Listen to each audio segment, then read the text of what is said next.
हम लोग श्रीमद् भागवतम के तीसरे स्कंद के 16वें अध्याय के 18वें श्लोक को पढ़ेंगे आज। हम लोगों ने 17वें में हम लोग पढ़ रहे हैं कि ऋषिगण अब भगवान को कुछ कह रहे हैं और बेसिकली उनका कहने की बात यही है, आशय यह है कि आपने भगवान जो कुछ भी कहा है वह सब लोक शिक्षा के लिए किया है।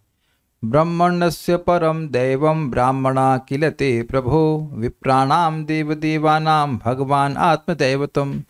ब्रह्मण्यस्य, आप ब्राह्मणों के हितकारी हो, इस कारण परम दैवम, इसलिए आप ब्राह्मणों को परम देव के रूप में स्वीकार कर रहे हैं, परमाराध्य के रूप में स्वीकार कर रहे हैं।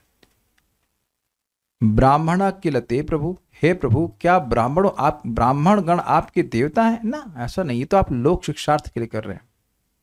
क्यों ऐसा? तो कह रहे हैं क्योंकि वास्तविकता ये है कि विप्राणाम अर्थात ब्राह्मणों का, देव देवानाम देवताओं के भी, देव ब्रह्मा आदि का भी के भी भगवान आप ही आत्मा है और आप ही उनके देवता हैं। ये वास्तविक स्थिति है। भगवान ने जो बातें कही वो लोक शिक्षार्थ के लिए ही कही थी। इस बात को कहने के लिए 8 श्लोकों में, इसके बाद 18 से लेकर जोड़ लीजिएगा, 8 श्लोकों में 4 कुमार कहते हैं, ये श्रीधर स्वामी पाद कहते हैं कि भगवान ने जो बातें बोली हैं वो लोगों को शिक्षा देने के लिए, ताकि वो ब्राह्मणों का सम्मान करें, इसलिए कही हैं। वस्तुतः परम आराध्य तो भगवान ही हैं, इस बात को बोल रहा है। मेरे पीछे बोलिए। त्वत्तः सनातनो धर्मो रक्षते तनुभिस्तव। त्वत्तः सनातनो धर्मो रक्षते तनुभिस्तव। गेन कम कर दीजिए ऊपर से, हल्का सा, हाँ बस। त्वत्तः सनातनो धर्मो रक्षते तनुभिस्तव। त्वत्तः सनातनो धर्मो रक्षते तनुभिस्तव। धर्मस्य परमो गुह्यो निर्विकारो भवान् मतः। धर्मस्य परमो गुह्यो निर्विकारो भवान् मतः। त्वत्तः सनातनो धर्मो रक्षते तनुभिस्तव। त्वत्तः सनातनो धर्मो रक्षते तनुभिस्तव। धर्मस्य परमो गुह्यो निर्विकारो भवान् मतः। धर्मस्य परमो गुह्यो निर्विकारो भवान् मतः। त्वत्तः सनातनो धर्मो रक्षते तनुभिस्तव। त्वत्तः सनातनो धर्मो रक्षते तनुभिस्तव। धर्मस्य परमो गुह्यो निर्विकारो भवान् मतः। धर्मस्य परमो गुह्यो निर्विकारो भवान् मतः। आप सारे जीवों की शाश्वत वृत्ति के स्रोत हैं। जीवों की शाश्वत वृत्ति क्या है? माइक पे बताइए। Kalyan Prabhu, very good, now we have a good mic, yes. जीव स्वरूप है कृष्ण नित्यदास। यस, यानी कि जीवों की शाश्वत वृत्ति है भगवान की सेवा करना, और इसका स्रोत कौन है? भगवान है, ये बात बोल रहे हैं। ये सनातन धर्म, ये भक्ति का धर्म कहाँ से आया है? भगवान से आया। क्लियर? देखिए क्या होता है, क्लियर से जब मैं बोल रहा हूँ मतलब क्या लिखा है वह स्पष्ट हो गया क्या, ये बात है। नहीं तो समझ में नहीं, शाश्वत क्या है, वृत्ति क्या है, स्रोत क्या है, ये समझ में नहीं आता। सिंपल अर्थ है, जीवों की शाश्वत वृत्ति है, ऑक्यूपेशनल ड्यूटी अगर कह लीजिए तो है भक्ति है। अब एक प्रश्न हो सकता है कि शाश्वत क्यों है? कल्याण प्रभु माइक लीजिए। पिछले जन्म में आप क्या थे? बद्ध जीव। बद्ध जी तो है, स्पेसिफिकली किस योनि में थे? स्मरण नहीं। स्मरण नहीं। और क्या ये आप मुझसे पूछेंगे तो मुझे भी याद नहीं। एस्ट्रोलॉजर को बोल करके हम कुछ अंदाज लगा सकते हैं। ये क्लियर है सबको? पिछले जन्म में स्त्री थे, पुरुष थे, बंदर थे, गाय थे, नहीं पता। तो उस समय जो थे उसके अनुसार वो वृत्ति थी, स्वीकार्य है। बंदर थे तो बंदर की तरफ छलकूद कर रहे थे, मछली थे तो जो भी था। इस जन्म में मनुष्य, तो मनुष्य में भी कोई ब्राह्मण है, क्षत्रिय है, वैश्य, शूद्र है, तो इस समय अलग अलग वृत्तियां हैं। तो ये वृत्ति में तो समझे कार्य करने की प्रवृत्ति कह लीजिए, ये अलग अलग हो रही हैं कि नहीं हो रही हैं हर जन्म में। और इसी जीवन में देखिए कि अलग अलग हो जाती है। एक समय में इंजीनियरिंग पढ़ रहा था तो एक इंजीनियर की वृत्ति थी, अभी ब्राह्मण की वृत्ति है, तो अलग अलग कार्य हैं। या कुछ साल पहले ब्रह्मचारी था, अभी गृहस्थ हूँ, तो आप देख रहे हैं कि हमारे जो सिचुएशन है, मटीरियल सिचुएशन है, भौतिक सिचुएशन, परिस्थिति, वो चेंज होती है, तो उससे हमारी वृत्तियां भी चेंज हो जाती हैं। लेकिन भगवान की भक्ति एक ऐसी वृत्ति है, एक ऐसा धर्म है जो जीव के संग लगा ही रहता है। ये बात थोड़ी समझने वाली होगी। इससे एक बड़ी इंपॉर्टेंट बात है, अभी मुझे भक्त दिख रहे हैं कि नहीं, अभी तो नहीं है शायद, नाम तो हम नहीं लेंगे ना, अभी नहीं दिख रहे, ठीक है। तो वो बड़े परेशान थे कि हमारी भौतिक स्थिति बड़ी खराब है, अब कैसे भक्ति करें ये वो। लेकिन देखिए, आपकी भौतिक स्थिति पर भक्ति निर्भर नहीं करती है, आपकी भक्ति उस पर निर्भर नहीं कर रही है। आपकी मनस्थिति निर्भर कर सकती है, लेकिन भक्ति उस पर निर्भर नहीं कर रही है। आपके घर में मान लो कोई शराब पी रहा है, तो आप जप नहीं कर सकते हैं? आप जप कर सकते हैं, भगवान को भोग लगा सकते हैं, भगवान को प्रणाम कर सकते हैं, वहां तो कोई रोक नहीं है ना। शराबी भी रात में पी के सो जाएगा तो सुबह उठेगा नहीं ना, सुबह तो 4 बजे उठ नहीं पाएगा ना, सोता ही रहेगा। उस समय उठिए जप करिए। ये हमारी शाश्वत वृत्ति है। हम लोग कभी अपनी जो टेम्परेरी सिचुएशन है ना, थोड़ी बहुत, उसमें इतना ना उलझ जाएं कि अपनी शाश्वत वृत्ति को भूल जाएं। ध्यान रखिएगा इस बात को। और ये ही हो रहा है, यही होता है, एक्चुअली यही हो रहा है। हमको बच्चों की शादी करनी, ये करना, वो करना, ये करना, तो ये सारे कर्तव्य महत्वपूर्ण लगते हैं, लेकिन जो हमारा शाश्वत धर्म है उधर वह ध्यान नहीं देता है। इसलिए भागवत सुनना बहुत जरूरी है। भगवान आप सारे जीवों की शाश्वत वृत्ति के स्रोत हैं, और भगवान के नाना स्वरूपों द्वारा आपने सदैव धर्म की रक्षा करी। ये समझ आए? भगवान के नाना स्वरूपों द्वारा आपने सदैव धर्म की रक्षा करी है। भगवान अपने विभिन्न अवतारों के द्वारा अवतरित होकर धर्म की रक्षा करते हैं कि नहीं करते हैं? यस। तो भगवान श्री कृष्ण केवल श्री कृष्ण के रूप में ही नहीं आते, भगवान राम के रूप में आते हैं, नरसिंह देव के रूप में आते हैं, वराह देव के रूप में आते हैं, तो वो सभी भगवान के स्वरूप हैं। तो इसके द्वारा भगवान धर्म की रक्षा करते हैं। स्पष्ट हो गया? सेकंड पॉइंट भी अच्छा। मतलब देखिए, शाश्वत धर्म, भक्ति धर्म के स्रोत भी भगवान है, उसके मेंटेनेंस के कारण भी भगवान है। जब देखते हैं कि धर्म की ग्लानि हो रही है, अधर्म का उत्थान हो रहा है, तो भगवान किसी रूप में भी आ सकते हैं। हंसावतार के रूप में आए, वराह अवतार, मीन अवतार, कच्छप अवतार, कौन से अजित अवतार, कितने अवतारों के रूप में आते हैं ताकि धर्म की संस्थापना हो जाए। ये तो स्पष्ट है। तो ठीक है, वो सारे भगवान के स्वरूप जो हैं भगवान से अभिन्न है। आप धार्मिक नियमों के परम लक्ष्य हैं। इसका क्या मतलब है? धर्म पालन करने का उद्देश्य है कि भगवान के चरणों की प्राप्ति हो जाए। सवै पुंसाम परो धर्मो यतो भक्तिर अधोक्षजे अहेतु की अप्रतिहता ये नात्मा सुप्रसिद्धि। देखिए, अब आप एक चीज देख रहे हैं, जिसने प्रथम स्कंद को अच्छे से समझा है और वो कॉन्सेप्ट्स वापस घूम घूम के आते हैं। आपको पता है हुआ क्या है? मैं अब समझ पा रहा हूं, मैं क्यों श्लोकों को समझ पा रहा हूं। नए नए श्लोक आते जा रहे हैं और समझता जा रहा हूं, क्योंकि एक्चुअली नई बात है ही नहीं। आप समझ रहे हैं, नई बात नहीं है। जैसे मैं फिजिक्स की एग्जाम्पल दूं, अगर आप लोग फिजिक्स समझते हैं तो उस पर एक बड़ा विशद सब्जेक्ट है, से कहते हैं मैकेनिक्स, और उसमें एक फॉर्मूला होता है F = ma, बस इतना। और इसी को लेकर के पूरे इधर से उधर से, तो जब हम लोग के सामने कोई प्रॉब्लम आती थी तो हम मूल चीज को समझ लेते थे कि भाई पूरी का डायग्राम है, इसका डायग्राम है, उसका डायग्राम है, तो उसमें वो F = ma कैसे लगेगा। उसी की एप्लीकेशन है। जो लोग फिजिक्स पढ़े हैं वो मेरी बात समझ रहे होंगे। कुछ मूल बातें होती हैं, उसी को घुमा घुमा के बातें प्रेजेंट कर दी जाती। तो यहाँ पे नई बात नहीं कही जा रही है। क्या बात कही जा रही है? कि सारे धर्मों के नियमों के परम लक्ष्य हैं भगवान, अर्थात सभी धर्मों को पालन करने का उद्देश्य है कि भगवान को संतुष्ट किया जाए। समसिद्धिर हरितोषणम इत्यादि। और हमारे मत से आप अक्षय तथा शाश्वत रूप से अपरिवर्तनीय है। ये बड़ा मजेदार है। देखिए, इस जगत में लोग धर्म की करते हुए कभी कभी देखे जाते ताकि स्वर्ग की प्राप्ति हो, धन की प्राप्ति हो, लेकिन ये सब अक्षय फल नहीं है, क्योंकि ये सब नाशवान है।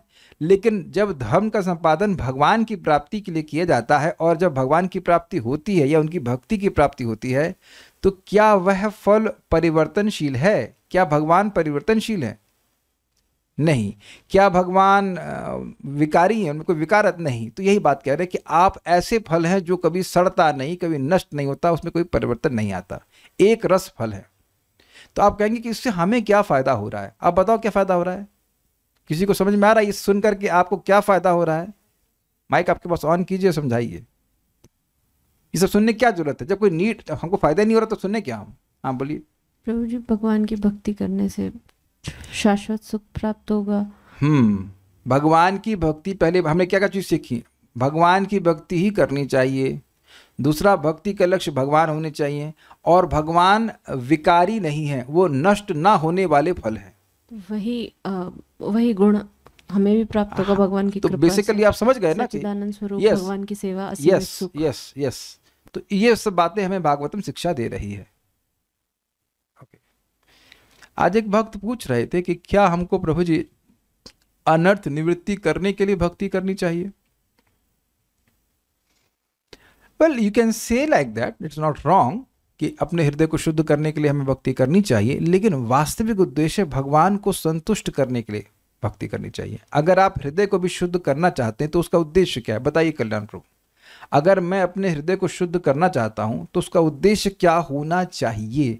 बिकॉज उसमें भी कई उद्देश्य हो सकते हैं, लेकिन अभी आप बताओ कि क्या से अपने हृदय को शुद्ध करने का सही उद्देश्य क्या है? भगवान के प्रति प्रेम जागृत हो जाए। Very good. देखिए, भक्ति में हम क्या कर रहे हैं? भक्ति में का उद्देश्य है चित्त का निर्माण करना। हम भगवान को फोर्स नहीं कर सकते, लेकिन अपने चित्त को पवित्र करते हैं तो भगवान अपनी स्वेच्छा से हमारे हृदय में प्रकट हो जाते हैं। धौतात्मा पुरुष पादम एकम न मुंजति, श्लोक आ चुका है दूसरे स्कंद में। जिसका आत्मा, जिसका मन धौत अर्थात पवित्र हो गया है, वह भगवान के चरण कमलों को एक क्षण के लिए भी नहीं छोड़ सकता। अच्छा, बात यहाँ पे आ रही, तो मैं एक बात बोलता हूँ। अगर भक्ति कर रहे हैं, भक्ति तो कर रहे हैं, अगर कुछ समय के लिए पूरे दिन में भक्ति से हम हट जा रहे हैं, कुछ और कार्य कर रहे हैं, तो घबराने की जरूरत नहीं। It only indicates our heart is right now not fully pure. ये दिखा रहा है कि हमारा भी हृदय अभी पवित्र नहीं। भक्ति करते जाएं, जैसे जैसे हृदय पवित्र हो जाएगा वो जो डेविएशन है वो अपने आप ही रुक जाएंगे। तो वस्तुतः बात सही है कि अनर्थ की निवृत्ति के लिए कर रहे हैं, लेकिन एक्चुअल अगर डीपली देखें तो साधना भक्ति को साधना भक्ति तब नहीं कहते जब उसका लक्ष्य अनर्थ निवृत्ति हो, जबकि उसको साधना भक्ति तब कहते हैं जब उसका लक्ष्य भाव भक्ति हो। तो समझना ये चाहिए, बहुत सिंपल, डैम सिंपल। लिख लीजिए अगर भूल जाते हैं। भक्ति कर रहे हैं ताकि भक्ति बढ़े, और भक्ति बढ़ेगी तो अपने आप ही अनर्थ हट जाएंगे। जैसे फॉर सिंपल से एग्जांपल दे रहा हूँ, विटामिन डी की कमी की वजह से हड्डियों में दर्द होता है, थकान लगती है, 2 सिम्टम्स। तो आप हड्डियों के दर्द को कम करने के लिए या थकान को दूर करने के लिए भी विटामिन डी की गोलियां खा सकते हैं। लेकिन दूसरा एंगल से देखिए तो विटामिन डी की गोली क्यों खा रहे हैं? विटामिन डी की पूर्ति हो जाए, तो पूर्ति हो जाएगी तो अपने आप ये सारे सिम्टम्स हट जाएंगे। और यही हमने सुना था भागवतम के संबंध में, यस्याम वै श्रूयमाणायाम कृष्णे परम पुरुषे भक्तिर उत्पद्यते पुंसाम शोक मोह भयापह। जिस श्रीमद् भागवतम को सुनने मात्र से, सुन रहा है, पूरा नहीं सुना है, व्यक्ति की भगवान श्री कृष्ण में जो अधोक्षज हैं उनमें भक्ति जागृत हो जाती। तो भक्ति जागृत हो जाती तो अपने आप ही शोक मोह और भय को नष्ट कर देती है। तो उम्मीद है कि बात समझ में आ रही होगी कि किस लिए भक्ति करनी चाहिए। कुछ भक्तों ने कहा है यहाँ पे, कुछ क्या कहते हैं, भगवान सभी के सुहृद हैं क्योंकि विकारी नहीं है। हाँ, ये भी कह सकते हैं, बड़ा अच्छा बात बोल रहे हैं, भगवान सुहृद हैं क्योंकि विकारी नहीं। विकारी नहीं मतलब ऐसा नहीं कि आज राग है और कल द्वेष, ऐसा कोई विकार भगवान में नहीं आता। ओके, अन्वय देखिए, त्वत्तः मतलब आपसे ही, अर्थात आपके अलावा और कोई नहीं है। सनातन धर्म, नित्य धर्म उत्पन्न होता है। अब एक प्रश्न होगा, सनातन का क्या मतलब है? अगर आप भगवद गीता के इंट्रोडक्शन को पढ़ते तो उसमें क्या लिखा है? सनातन मतलब प्रभुपाद समझाते हैं कि श्रीपाद रामानुजाचार्य, उनका डिसअपियरेंस डे आज है, तो श्रीपाद रामानुजाचार्य जी को कोट करते हुए कहते हैं प्रभुपाद कि इसका मतलब है कि जिसकी कोई शुरुआत नहीं है और उसका कोई अंत नहीं है, ये है सनातन। तो ऐसा धर्म कभी किसी कोष्टकों में नहीं आ सकता। ये लिखे ना कोष्टक, ब्रैकेट समझ रहे हैं? कोष्टक समझते हैं, ब्रैकेट्स, स्टार्टिंग एंड एंडिंग। मेरी भाषा समझ में आई? कोष्टक, यू अंडरस्टैंड? कोष्टक मीन्स ब्रैकेट्स। जैसे यहाँ शब्द लिखा है ना नित्य, एक ब्रैकेट में लेफ्ट ब्रैकेट और राइट ब्रैकेट, ऐसे ही सनातन धर्म शब्द जो है वह कभी, या सनातन धर्म शब्द नहीं, सनातन धर्म है, वह किसी कोष्टक में नहीं आ सकता। कोष्टक का मतलब एक स्टाइल है कहने का। कोष्टक मतलब जैसे मुसलमान धर्म कब हुआ? शायद 1500 साल पहले, 756 AD, मतलब मोटा मोटी, हाँ 1500 साल पहले। अब कब तक होगा हमको नहीं पता, लेकिन 1500 साल पहले आया, 1400 साल पहले, ठीक है। और बौद्ध धर्म 2500 साल पहले आया, मोटा मोटी। तो क्या ये सनातन धर्म है? जी नहीं। सनातन धर्म की शुरुआत कभी भी नहीं होती, यद्यपि भगवान से आया है, अनादिकाल से भगवान से आ रहा है, ऐसे करना चाहिए जी, इसी कोई लिमिट्स नहीं है। अमेजिंग बात है कि यहाँ लोग सनातनी सनातनी हल्ला करते हैं, लेकिन वो बेसिकली कह रहे होते हैं कि हम हिंदू हैं, जबकि हिंदू शब्द कहाँ से आया है? सिंधु नदी के इस तरफ हम लोग रहते थे तो मुसलमान लोग वहां से कहने लगते थे कि ये लोग हिंदू हैं, सिंधु बोल नहीं पाते थे, हिंदू हिंदू करने लगे तो हिंदू बोलने लगे। ये गलत बात है। तो उम्मीद है कि समझ में आ रहा है सनातन धर्म क्या है। भगवान की सेवा करना, निष्काम भाव से भगवान की सेवा करना, ये जीव का सनातन धर्म है, ऑक्यूपेशन ड्यूटी। ठीक है, तो अतः सनातनम धर्म, आपसे ही नित्य धर्म उत्पन्न होता है। तव तनु भी, एवं आपके ही तनु भी, तनुओं के द्वारा, आपके ही शरीरों के द्वारा, मतलब अपने अवतार समूह द्वारा। तनु भी शब्द ये बहुवचन में है, यानी कि एक नहीं, भगवान के कई कई अवतार होते हैं। भगवान स्वेच्छामय हैं, भगवान अपनी इच्छा से युक्त हैं और वह अनेक अनेक स्वरूपों को प्रकट करते। तो ये अपने स्वरूपों के द्वारा ये कहते हैं। वराहदेव, मत्स्य अवतार, कश्यप अवतार और नरसिंह देव, भगवान श्री राम, भगवान श्री कृष्ण स्वयं आए, बलराम जी, अनेक अनेक भगवान के अवतार हैं। तो भगवान कह रहे हैं कि भगवान आप अपने अवतार समूह के द्वारा रक्षते, इसकी रक्षा भी करते हैं। भगवान से धर्म आया और धर्म की रक्षा भी भगवान स्वयं करते हैं। निर्वकारः भगवान परमं गुह्य मतः, तथा विकार रहित, विकार का मतलब होता है ट्रांसफॉर्मेशंस। आज इस रूप में है, कल किस अलग रूप में हो जाएगा तो उसमें विकार आ जाएगा। भगवान में ऐसे विकार नहीं होते, भगवान एक रस रहते हैं। भगवान आप ही परम गुह्य फलस्वरूप हैं। मत, ये हमारा मत। अभी गुह्य क्यों कह रहे हैं? देखिए, नते विदुः स्वार्थ गतिम ही विष्णु दुराशया ये बहिरर्थ मानिना। लोग ये नहीं जानते हैं कि उनका वास्तविक स्वार्थ भगवान विष्णु हैं, कृष्ण हैं।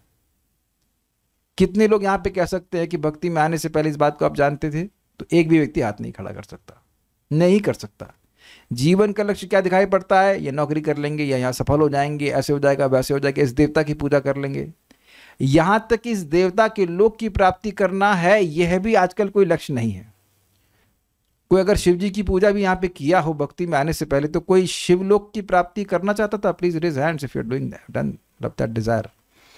भाई शिव जी की पूजा कर रहे हैं तो शिव जी हमें अपने लोक में स्थान देंगे। कुछ भी हिसाब किताब नहीं ऐसा है।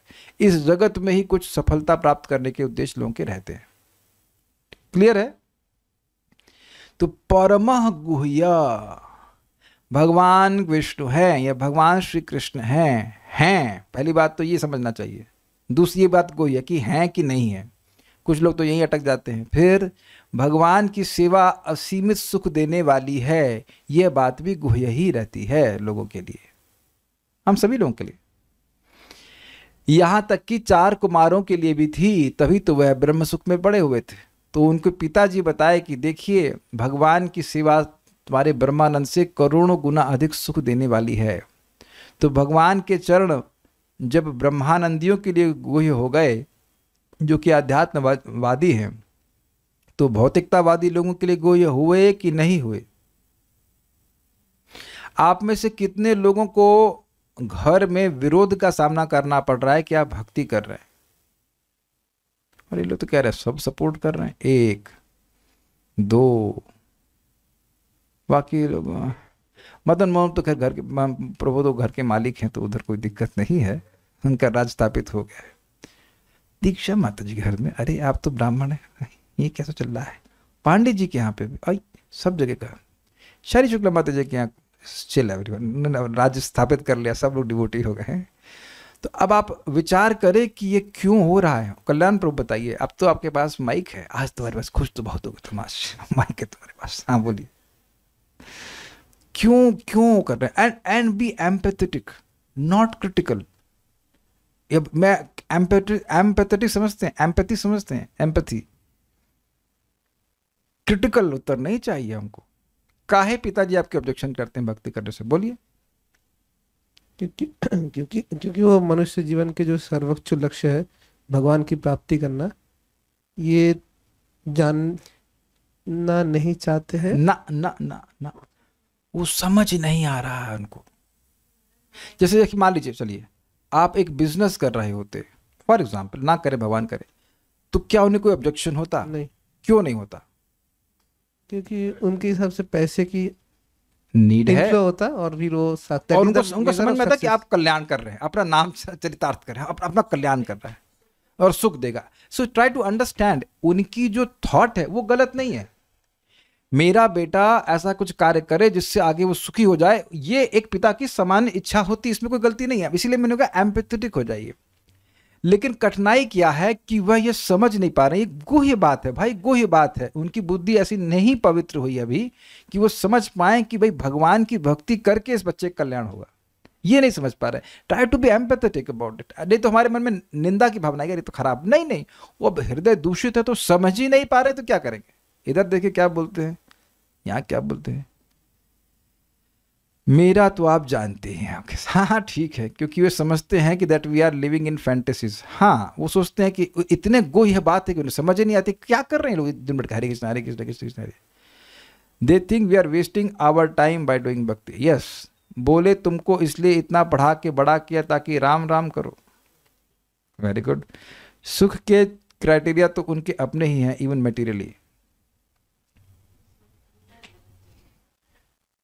तो उम्मीद है कि आप समझ पाए होंगे बात, कि आप लोग जप कर रहे हैं इसलिए समझ में आ रहा है, कि स्वीकार कर पा रहे हैं भागवतम के द्वारा कि भगवान विष्णु ही परम लक्ष्य हैं। ये बात गुह्य लोगों के रहती है, ठीक है, ओके। देखिए, इसीलिए नियमित रूप से सुनना चाहिए। एक बड़ी, मैं इससे पहले भूल जाऊं, बड़ी जबरदस्त बात बता रहा हूं। कोई व्यक्ति अगर बागी हो जाए, बागी समझते हैं, रिबेल, डकैतों को भी रेबेल कहते हैं क्योंकि वह गवर्नमेंट की आज्ञा नहीं मानते हैं। तो उन लोगों को दबाने का प्रयास सरकार किसी तरह से भी करती है। वो अगर एक दिन भी और जिंदा रहते तो सरकार को वह असहनीय होता है। समझ रहे ना बात। हर दिन प्रयास करते हैं कि इस डकैतों का पूरा गैंग ही समाप्त हो जाए। स्वीकार्य है, अग्रीड। अगर आप मान ली सरकार में होते तो सोचते ना ऐसा। एक एक दिन वो डकैत कहीं जिंदा रहेंगे तो कहीं ना कहीं वो बवाल जरूर करेंगे, है कि नहीं, स्वीकार है कि नहीं, ठीक है। अब हम कहाँ पे रह रहे हैं, रह रहे हैं माया के साम्राज्य में। तो जो लोग भी इंद्रिय तृप्ति कर रहे हैं वो क्या है, वो माया के सेवक हैं, माया के अधीन चल रहे हैं। लेकिन जो भी भगवान का भजन कर रहे हैं वो बागी हैं। यस, बगावत है माया से।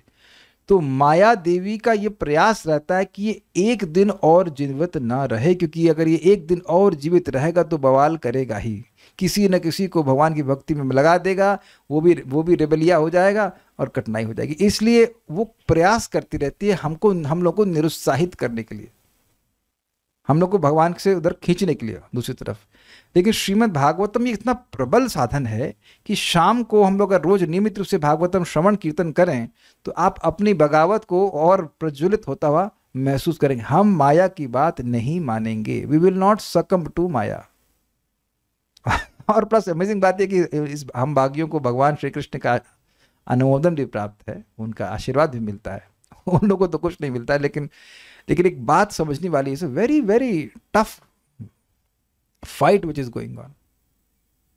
तो इस बात मैं क्यों कह रहा हूं, ये परम गुह्य बात है कि भगवान विष्णु जीवन के लक्ष्य हैं। नित्य अगर हम अनुशीलन करते हैं, मनन करते हैं, तब बात मन में स्थिर रहती है कि हमारे जीवन के एकमात्र लक्ष्य भगवान विष्णु हैं। अन्यथा it is not difficult to drift, it is not difficult to drift away. त्वतः सनातनो धर्मो, हे भगवान आपसे सनातन धर्म आता है। रक्षते तनुभिस्तवा, और आप ही अपने विभिन्न तनुओं के द्वारा अर्थात विभिन्न अवतारों के द्वारा इसकी रक्षा करते हैं। लेकिन अर्थ केवल यही नहीं है, अर्थ एक और भी है। चक्रवर्ती पाद कहते हैं कि भगवान आपके जो भक्त हैं वह भी आपके ही शरीर हैं। यद्यपि वह विष्णु तत्व नहीं हो जाते हैं, लेकिन आप जानते हैं संसार दावानल लीढ़लोका त्राणाय कारुण्य घन घनत्वं प्राप्तस्य कल्याण गुणार्णवस्य वंदे गुरु श्री चरणारविंदम। भगवान श्री कृष्ण की कृपा को ही वैष्णव बादल की तरह ले लेकर के सब जगह बरसाते हैं। बादल में पानी कहीं दूर होता है, वो तो पानी हमारे पास नहीं आ पाता है। वो बादल बोल गया मैं, वो समुद्र तो बहुत दूर रहता है, वहां तो पानी नहीं दे पाएगा हम लोगों को। लेकिन बादल उमड़ उमड़ करके लाते हैं, वहां से पानी लेके आते हैं और उमड़ उमड़ करके पानी हमें गिराते हैं। तो वो पानी किसका है, वो पानी समुद्र का है। तो भगवान के भक्त भी, हम सुन चुके हैं कि भक्तों की कृपा के पीछे भगवान की कृपा चलती है। तो वो जो भक्त हम लोग को भक्ति में सहायता कर रहे हैं वह भी भगवान के ही रिप्रेजेंटेटिव हैं, वह भी भगवान के ही तनु हैं। कुछ समझ पा रहे हैं इस बात को। भाई जैसे भगवान के अवतारों के द्वारा धर्म की रक्षा हो रही तो भक्तों के द्वारा नहीं हो रही है। श्रीपाद रामानुजाचार्य जी आए तो क्या उन्हें धर्म की रक्षा नहीं करी? श्रील प्रभुपाद आए तो क्या धर्म की रक्षा नहीं करी? तो भगवान वह भी भगवान के ही स्वरूप हैं, यद्यपि भगवान नहीं है लेकिन भगवान के ही स्वरूप हैं। ये बात चक्रवर्ती पाद कहते हैं और उनसे भी आप रक्षा करवा लेते हैं। धर्मस्य परमो गुह्यो, धर्म के आप परम गुह्य फल स्वरूप हैं।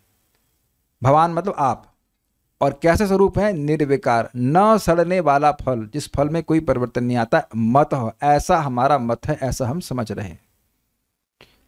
श्रीधरी त्वतः इत्यादि 8 श्लोकों द्वारा सनकादि महर्षि लोक शिक्षार्थी श्री भगवान की उपर्युक्त बातें ये हैं, इस बात का विस्तार से वर्णन करते हैं। मतलब जो भगवान ने पहले बातें बोली थी 11 श्लोक में, 2 से लेकर के 12 में, 3.16.2 से लेकर 3.16.12 तक, तो वो लोगों को शिक्षा देने के लिए है। ऐसा नहीं है कि भगवान के आराध्य ब्राह्मण हैं।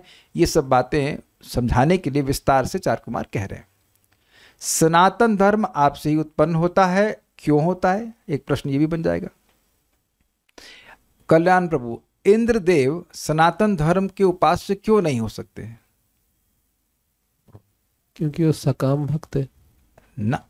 आप मेरी लैंग्वेज नहीं समझे। चलिए पास टू वेदवाद नहीं, और आप बाकी लोगों के लिए भी मेरा प्रश्न सुनिए। इंद्रदेव सनातन धर्म के उपास्य क्यों नहीं हो सकते हैं? सही उत्तर आ गया है, फिर भी आप बताइए। Let's see how many people are active. Sherry Shukla माता जी 100 मार्क्स, तुंगविदा माता जी 100 मार्क्स, गौरव कुमार प्रभु 100 मार्क्स, सलोनी माता ji 100 marks, Mukund Sevani 100 marks, Kanupriya already हैं 0 मार्क्स। उपास्य means object of worship. Narayani माता जी कह रही स्वर्ग के देवता है। अरे तो हमको भी पता है हम ये तो ना पूछ रहे हैं, हम ये पूछ रहे थे कि भगवान इंद्रदेव सनातन धर्म के उपास्य क्यों नहीं हो सकते हैं? उपास्य मीन्स ऑब्जेक्ट ऑफ वर्शिप, क्योंकि वह सनातन नहीं है। सिंपल सिंपल उत्तर है, क्योंकि वो सनातन नहीं है। दीक्षा शर्मा माता जी आप लेट हो गई, ठीक है 100 नंबर तो आपको भी दे दी, लेकिन आप थोड़ा लेट हुए। Is it okay? सिंपल। अब पता है, इसको जो सनातन धर्म को समझेगा वो सही उत्तर दे पाएगा। अगर आप सनातन धर्म का जो सामान्य अर्थ आ रहा ना हिंदू धर्म, तो क्या ना हिंदू धर्म में तो इंद्र की पूजा होती है, लेकिन वह सनातन धर्म नहीं है। इंद्र स्वयं भगवान से आए हैं। वेरी गुड, समझ गए आप लोग। सनातन धर्म आपसे ही उत्पन्न होता है और उसकी रक्षा भी आप ही अवतारों को ग्रहण करके करते हैं। धर्म के फलस्वरूप होने के कारण आप ही अत्यंत गोपनीय हैं।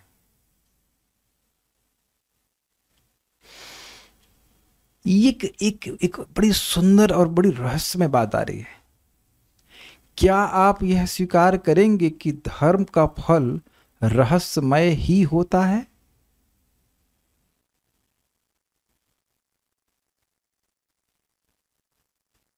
जैसे कोई कुछ खा रहा है तो इसमें तो कुछ रहस्य नहीं है,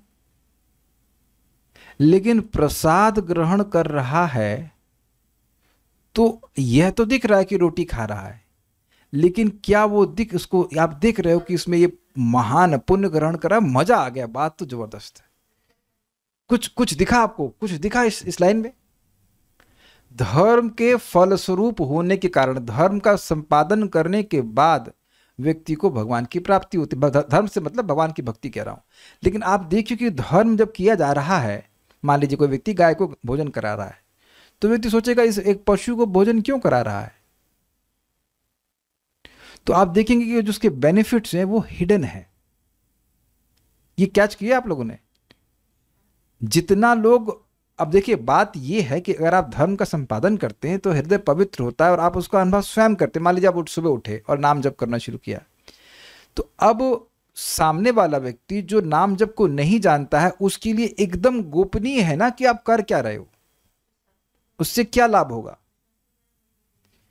जी हाँ, जो शास्त्र पढ़ रहा है वही समझ पाएगा कि क्या है, और फिर भी फिर भी ये बता सकती है वेद वाणी। माइक लीजिए, एक बार बोलिए हरे कृष्ण मंत्र, बोलिए। हरे कृष्णा महामंत्र इतना ही होता है। हरे कृष्णा कृष्ण कृष्ण हरे हरे, हरे राम राम राम हरे हरे। अब इसका उत्तर देंगी श्री वल्लभा देवी माता जी। हाँ तो माता जी आप तो पढ़ाई में बड़े तेज थी, ये बताइए कितना पुण्य गया इनके अकाउंट में। अब आप सभी लोग चुप, क्या बताएं साइंटिस्ट प्रभु आपको कुछ जानकारी? यही तो प्रभुपाद कह रहे हैं कि you don't know how much punya you are transferring, नहीं how much power you are transferring when you chant Hare Krishna and hear Hare Krishna.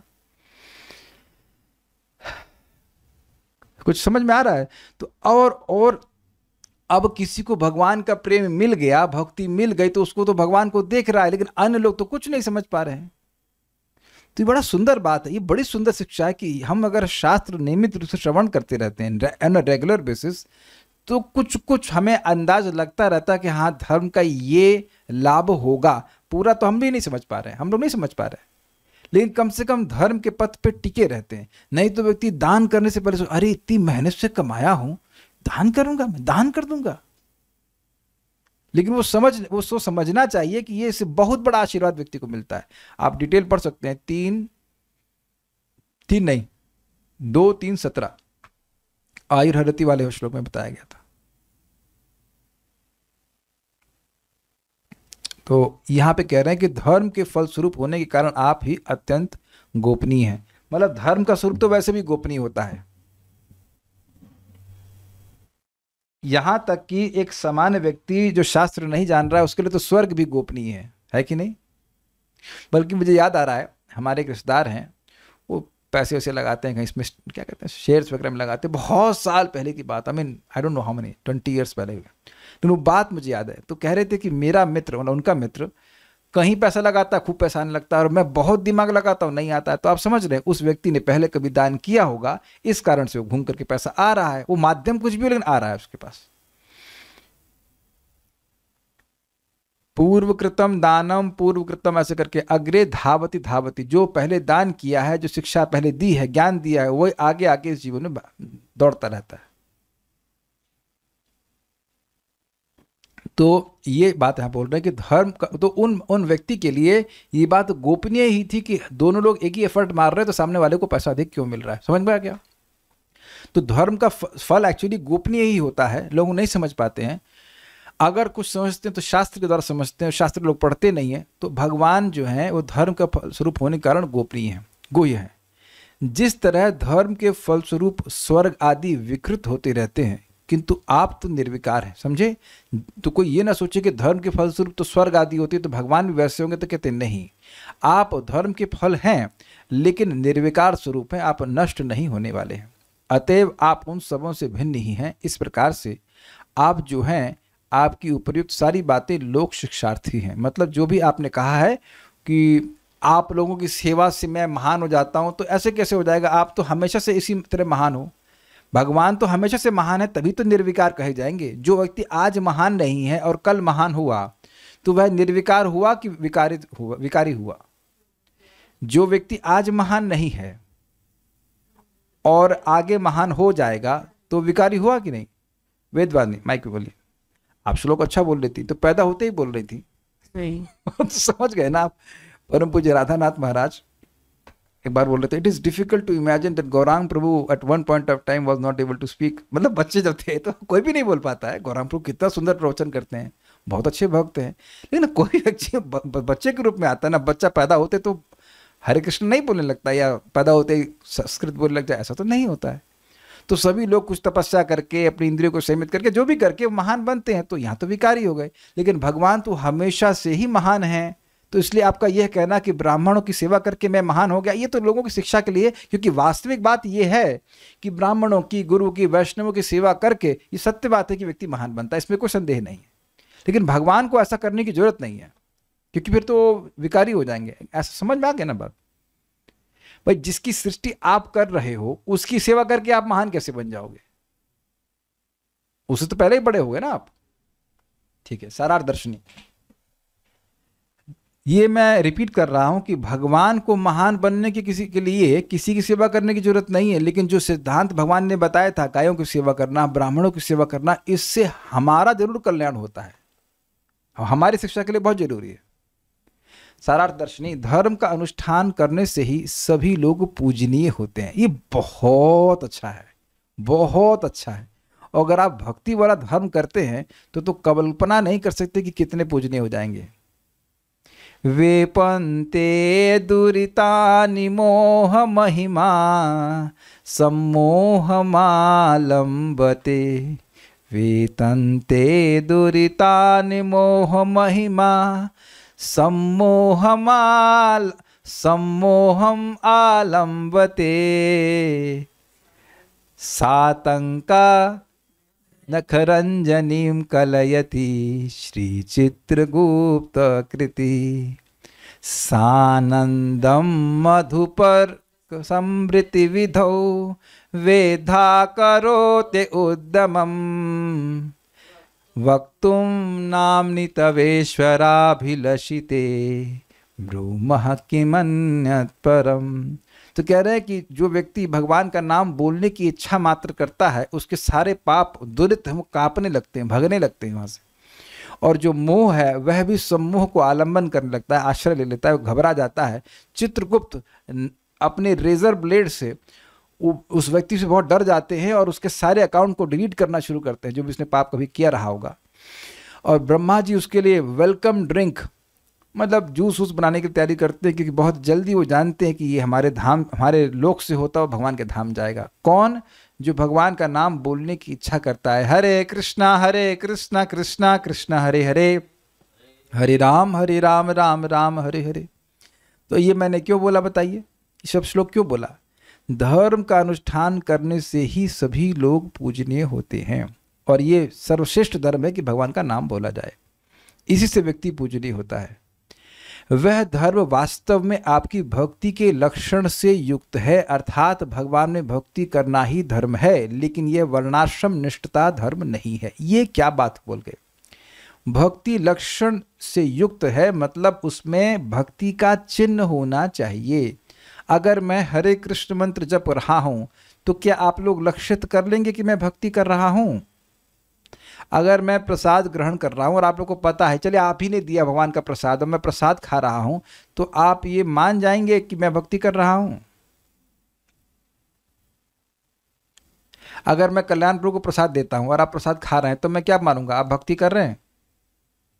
हाँ, आप भक्ति कर रहे हैं, भगवान का प्रसाद है।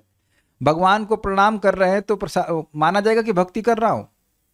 मतलब वो कार्य, वो धर्म जिसमें दिखे कि आप भक्ति कर रहे हैं। जैसे वृंदावन की कोई परिक्रमा कर रहा है तो भक्ति कर रहा है, इसमें कोई मुश्किल बात नहीं है। आपको दिख जाएगा कि मान लो कैंपा कोला पी रहा है तो भक्ति कर रहा है ना। तो कैंपा कोला पी रहा है, थम्स अप पी रहा है, तो वहां आपने चिन्हित कर लिया ना, लक्षित हो गया कि ये भक्ति नहीं कर रहा है। दीक्षा माता जी, समझ में आ रहा है? मान लीजिए कोई अब ये दारू की दुकान पे खड़ा है तो भक्ति कर रहा है ना। तो वहां आपने कुछ लक्षण होता है ना। कोई व्यक्ति चरणामृत पी रहा है, चरणामृत की लाइन में लगा है, और कोई व्यक्ति दारू लेने की लाइन में लगा है, दोनों में अंतर नहीं कर पा रहे हैं। तो क्रियाओं के द्वारा अंदाज लग जाता है ना कि भक्ति कर रहा है कि नहीं कर रहा है। तो वह धर्म जिसमें भक्ति के लक्षण से युक्त हो। अच्छा, अगर नहीं समझ में आ रहा तो अपने पापा से पूछो कि आप क्या कर रहे हो अभी, तो बता देंगे अरे हाँ भक्ति कर रहे थे, पूजा करती रहती हो। तो आप समझ गए ना, वह भी चिन्हित कर ले रहे हैं कि आप भक्ति कर रहे हैं, भागवत पढ़ रहे हैं, समझ रहे हैं, तो हो गया ना कि भक्ति कर रहे हैं। Make sense? मान लीजिए यूट्यूब पे मेरा भी लेक्चर प्रवचन लाइव हो रहा है, तो एकदम से किसी के सामने आ गया ये फीड में, तो तुरंत समझेगा ये भक्ति कर रहा है। नहीं, उसको भी समझ में आ रहा है कि भक्ति की बात हो रही है, इसमें हम नहीं जाना है। तो वो धर्म जिसमें वह धर्म जिसमें भक्ति, जो भक्ति के लक्षण से युक्त हो, वह वास्तविक धर्म है। लेकिन वह वर्णाश्रम निष्ठता धर्म नहीं है। मतलब जो उस व्यक्ति बड़ा फिक्स है कि हम ब्राह्मण हैं तो मैं ये कर्तव्य करना है, हम क्षत्रिय हैं तो ये कर्तव्य करना, ये वास्तविक धर्म नहीं है। ये इससे भगवान की प्राप्ति नहीं होती है। वह भक्ति धर्म आपके भक्तों द्वारा ही प्रवर्तित किया जाता है। इसी कारण आपके भक्त ब्राह्मणों से भी श्रेष्ठ होते हैं। यही बात यहाँ कही जा रही है तत्तः से, इस श्लोक से, अर्थात आपसे ही भक्ति स्वरूपी सनातन धर्म प्रकट हुआ। देखिए थोड़ा समझिए बात हुआ क्या। इन्होंने ये कहा कि आपसे सनातन धर्म प्रकट हुआ। वर्णाश्रम धर्म वास्तविक रूप से सनातन धर्म नहीं है, कि वो एक बेसिस है उसका, लेकिन सनातन धर्म में भगवान की सेवा करना। क्लियर समझ लीजिए। तो अब कह रहे हैं कि आपसे सनातन धर्म आया, तो वह सनातन धर्म भगवान किसे आया तो सही, लेकिन उसका प्रवर्तन जगत में कैसे होता है, उसका प्रवर्तन, उसका प्रोपगेशन कैसे होता है? भगवान के भक्तों के द्वारा होता है। तो जो ब्राह्मण हैं, सामान्य ब्राह्मण कहें तो वह जरूरी नहीं है कि भगवान के भक्त हों, लेकिन भगवान के भक्त तो भगवान के भक्त हैं ही, तो वह सीधे हरे कृष्ण मंत्र का जप करना या भगवान का नाम का जप करना, भागवत, भगवान को भोग लगाना, बेसिकली वैष्णव धर्म का, सनातन धर्म का सीधे प्रचार करते हैं। तो वह आपके तनु है, वह आपके शरीर के समान है, आपके बिहार पर कार्य कर रहे हैं। तो वह लोग आपके, वह जो भक्त हैं वो ब्राह्मणों से भी श्रेष्ठ हैं, ये श्लोक से कह रहे हैं। क्योंकि भक्ति का धर्म जो है वह किसी भी अन्य धर्म से श्रेष्ठ है, इसलिए बोल रहा है। एक भक्त पूछ रहे हैं कि अभी जो मैंने श्लोक कोट किया वो कहाँ से है? वह पद्यावली से है। श्रील रूप गोस्वामी जी ने पद्यावली श्लोक ग्रंथ का संकलन किया, उसमें से। ओके। प्रवर्तित किया जाता है, मतलब प्रवर्तित करने का मतलब होता है स्टार्ट करना, प्रोपोगेट करना। जैसे श्रीमद् भागवतम के 10वें स्कंद में नलकुवर एवं मणिग्रीव की प्रार्थना में दृष्टि ही सताम शब्द प्रयुक्त हुआ है, जिसका अर्थ है कि आपके मुक्ति स्वरूप साधुजनों के दर्शन से हमारी दृष्टि सदैव संयुक्त रहे। इस प्रमाण से यह स्पष्ट होता है कि आपके भक्तगण जो तन भी अर्थात आपकी देह के समान हैं, उन्हीं के द्वारा ये भक्ति धर्म सुरक्षित और प्रवर्तित किया जा रहा है। सुरक्षित किया जा रहा है मतलब खुद भक्ति कर रहे हैं, और प्रवर्तित मतलब दूसरों को प्रचार कर रहे हैं, अर्थात वे ही इसे हर स्थान पर प्रचारित कर रहे हैं। तो ये नोट दिया गया है, हुआ ये कि नलकुबर और मणिग्रीव आप जानते हो, तो वह 2 अर्जुन वृक्षों के रूप में नंद बाबा के कोर्टयार्ड में थे, और उनका उद्धार भगवान ने किया, तो वापस वह अपना देव स्वरूप प्राप्त किए। लेकिन देव स्वरूप ही प्राप्त नहीं किए, अपितु उन्होंने भगवान की शुद्ध भक्ति प्राप्त कर ली, और उस समय भगवान को ये स्तुति करते हैं, प्रार्थना करते हैं, वाणी गुणानुकथने श्रवणौ कथायाम हस्तौ च कर्मसु मनस्तव पादयोर्नः स्मृत्याम शिरस्तव निवास जगत प्रणामे दृष्टि सताम दर्शनेस्तु भवत्तनूनाम। तो कह रहे हैं वाणी गुणानुकथने, हे भगवान हमारी वाणी आपके गुण के अनुकथन में, मतलब बार बार बोलने में लगी रहे, भगवान का नाम जप हो, आपकी लीला कथा को बोले। श्रवणौ कथायाम, और हमारे श्रवण इंद्रिय आपकी कथा को सुनने में लगे रहे। हस्तौ च कर्मसौ, हमारे हाथ आपके कर्मों में यानी आपकी सेवा में लगे रहें। मनस्तव पादयोर नः स्मृत्याम, मतलब हमारा मन आपके चरण कमलों के स्मरण में ही लगा रहे। शिरस्तव निवास जगत प्रमाण, हमारा सिर आपको प्रणाम करने में लगे रहे।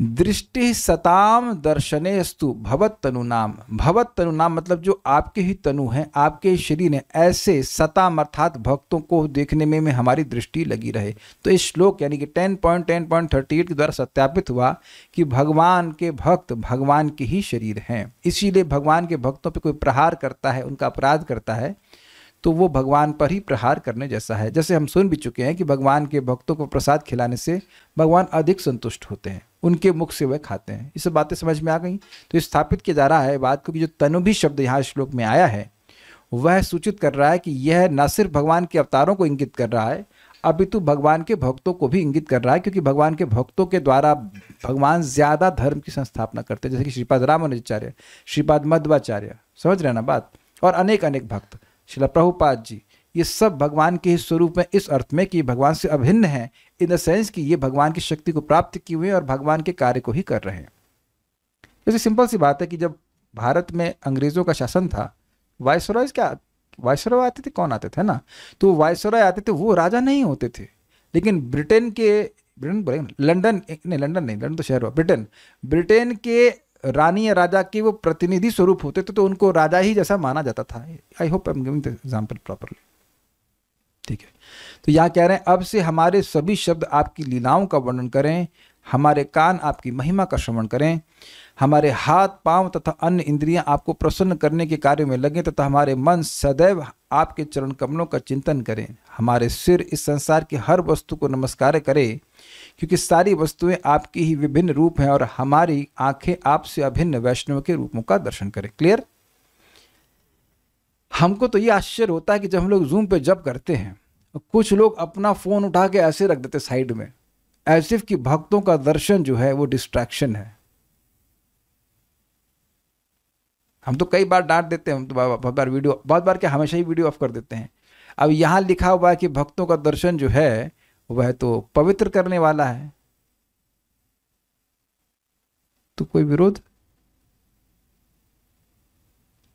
तो विरोध करने से पहले आप भागवतम को विचार कर लीजिएगा। भागवतम में प्रथम स्कंद में भी यही कह रहे हैं कि जो व्यक्ति भगवान का नाम बोलता है उसका दर्शन पवित्र करने वाला होता है, जो कोई भी भगवान का नाम बोल रहा है।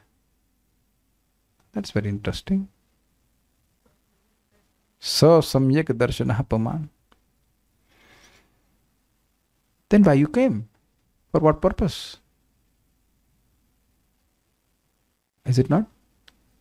आते ही नहीं तो अच्छा होता ना।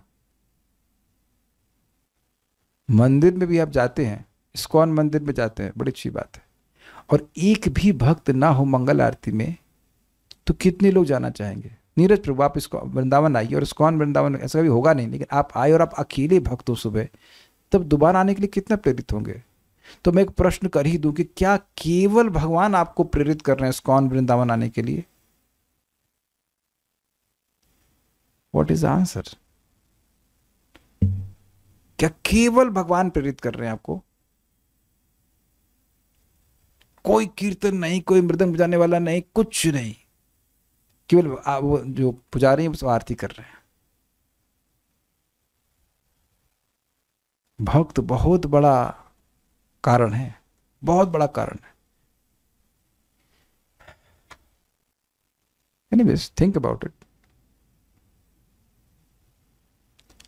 So, उस धर्म के परम फल स्वरूप आप ही हैं और स्वर्ग आदि फलों की भांति परिवर्तनशील नहीं है, अपितु यह तो अविकार स्वरूप अर्थात निर्विकारी है। यही सभी शास्त्रों का दृढ़ सिद्धांत है। ये तो क्लियर हमने समझा दिया था। अर्थात आपकी प्राप्ति ही स्वयं भक्ति करने का फल है। यहाँ सनातन और निर्विकार इन दो शब्दों का उल्लेख होने के कारण इसे किसी अन्य धर्म के रूप में व्याख्या करना उचित नहीं है। इसकी व्याख्या भी मैंने अभी करी थी कि आज कुछ धर्म है हमारा इस शरीर में, अगले जन्म में कुछ और धर्म हो जाएगा, या इसी जीवन में हम अलग अलग धर्मों को पालन करते हैं। कभी कभी हिंदू से मुसलमान बन जाता है, कभी मुसलमान से हिंदू बन जाता है, इत्यादि इत्यादि। तो ये सब सनातन नहीं हो सकता है। बस स्पष्ट है। निर्विकार तो आप जान ही रहे हैं, भगवान वो निर्विकार फल स्वरूप है। तात्पर्य, इस श्लोक का धर्मस्य परमो गुह्य कथन समस्त धार्मिक सिद्धांतों के अत्यंत गोपनीय अंश का द्योतक है।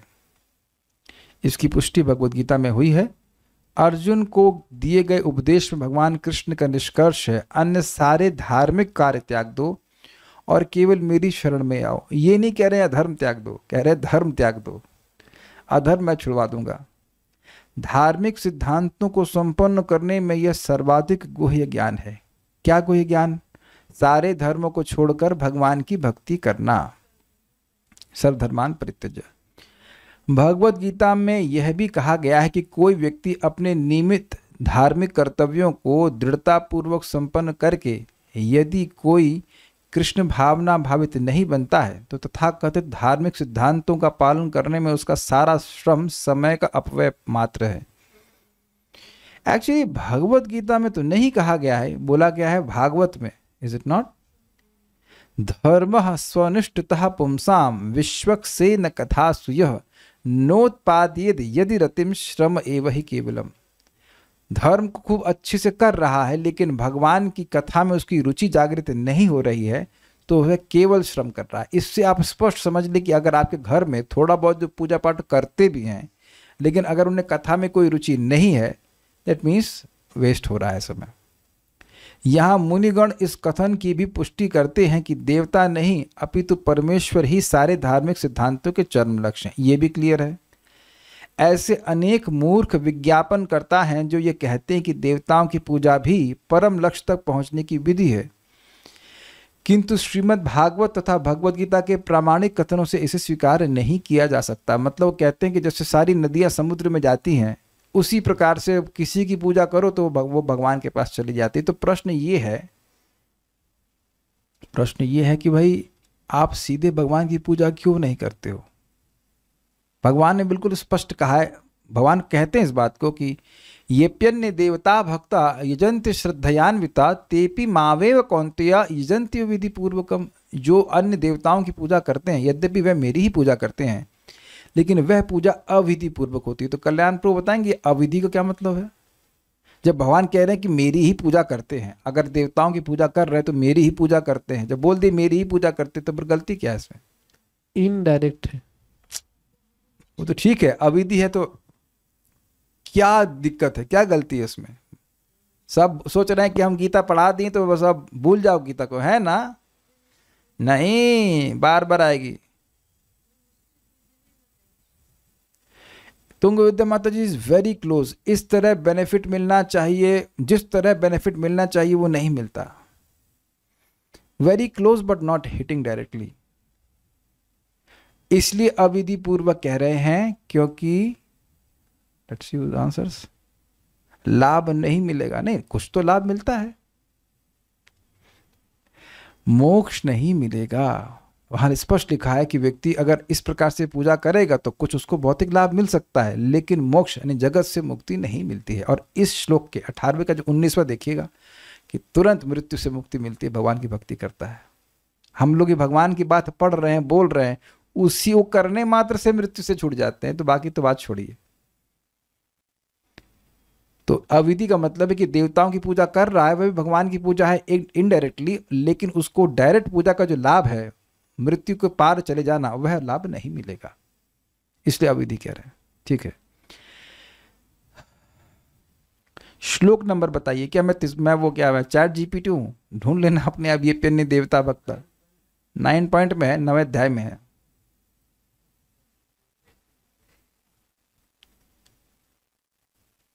भगवत गीता कहती है कि जो व्यक्ति किसी विशेष देवता की पूजा करता है वह उस देवता के लोक तक पहुंच सकता है, किंतु जो पुरुषोत्तम भगवान की पूजा करता है वह वैकुंठ में प्रवेश कर सकता है। जितना कि देवताओं की पूजा करने से स्वर्ग लोक की प्राप्ति है, जैसे मतलब क्या बेसिकली जैसे देवता की पूजा करने से स्वर्ग की प्राप्ति होती है, से भगवान की पूजा करने से वैकुंठ की प्राप्ति होती है। मुनिगण इस बात पर बल देना चाह रहे थे कि यद्यपि भगवान अपनी अहेतु की कृपा से ये कहते हैं कि वे ब्राह्मणों तथा वैष्णवों की पूजा करते हैं, किंतु तो वस्तुतः भगवान न केवल ब्राह्मणों तथा वैष्णव द्वारा पूजित हैं अपितु देवताओं द्वारा भी पूजित हैं। वो पिछले श्लोक से ग्रहण कर लीजिए। प्रणाम देव देवानाम भगवान आत्मदैवतम। Okay, so you I think you understood. अब हम आगे ये प्रश्न पूछ रहे थे कौन सा श्लोक है? 9.24 बता रहे हैं, हमें पता नहीं, शायद सही होगा, देख लीजिएगा। 9.24 ही है तो देख लीजिएगा। So will stop now. Shrimad Bhagavatam की जय, श्रील प्रभुपाद की जय, निताई गौर प्रेमानंदे।